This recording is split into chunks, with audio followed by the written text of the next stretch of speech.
अजित पवारांच्या अपघात प्रकरणाची 3 बाजूनं चौकशी सुरू। सीआयडीची पत्रकार परिषदेत माहिती, तर घातपाताच्या संशयाच्या दिशेनेही तपास सुरू। सीआयडीकडून स्पष्ट।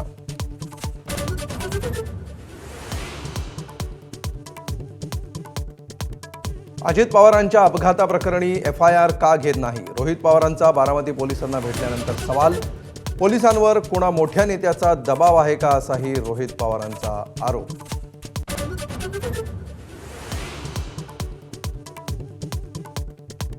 कुंभमेळ्यापर्यंत जगात महाराष्ट्राचं ब्रँडिंग करणार। नाशिकमध्ये धार्मिक आणि पर्यटन दृष्टीनं काम सुरू।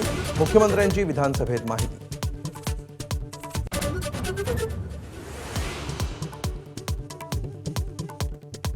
आश्वासनाप्रमाणे शेतकऱ्यांना कर्जमाफी देणारच। मुख्यमंत्री देवेंद्र फडणवीसांची ग्वाही।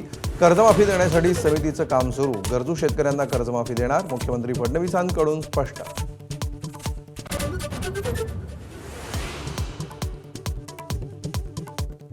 आमच्या राज्यात महाराष्ट्रात फक्त मराठीच सक्तीची असेल। मुख्यमंत्र्यांची विधिमंडळात ग्वाही। पहिलीपासून सक्तीचा निर्णय उद्धव ठाकरेंनीच घेतल्याचा पुराव्यानिशी दावा। राज्यातल्या 84% शाळा मराठी असल्याची दिली माहिती।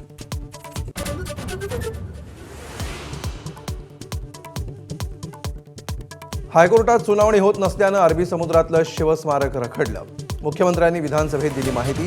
कोर्टाचा निर्णय होईपर्यंत परिस्थिती जैसे थे ठेवावी लागणार।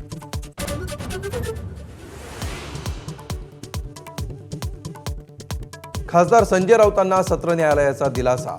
मेधा सोमय्या मानहानी प्रकरणी निर्दोष सुटका। कथित शौचालय घोटाळ्यामध्ये राऊतांनी केले होते गंभीर आरोप।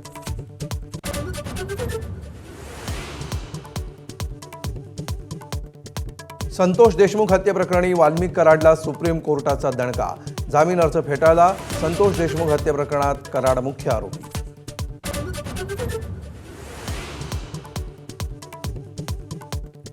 एनसीईआरटीच्या पुस्तकावर सुप्रीम कोर्टाकडून बंदी। न्यायपालिकेतल्या भ्रष्टाचाराचा धडा कोणी टाकला ते सांगा, असा वकिलांना सवाल। माफी मागून आणि धडा हटवून काम भागणार नाही, अशी ही तंबी।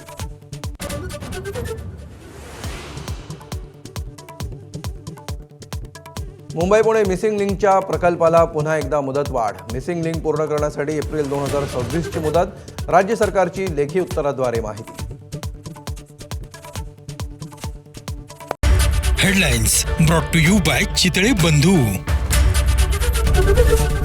एबीपी माझा, उघडा डोळे बघा नीट।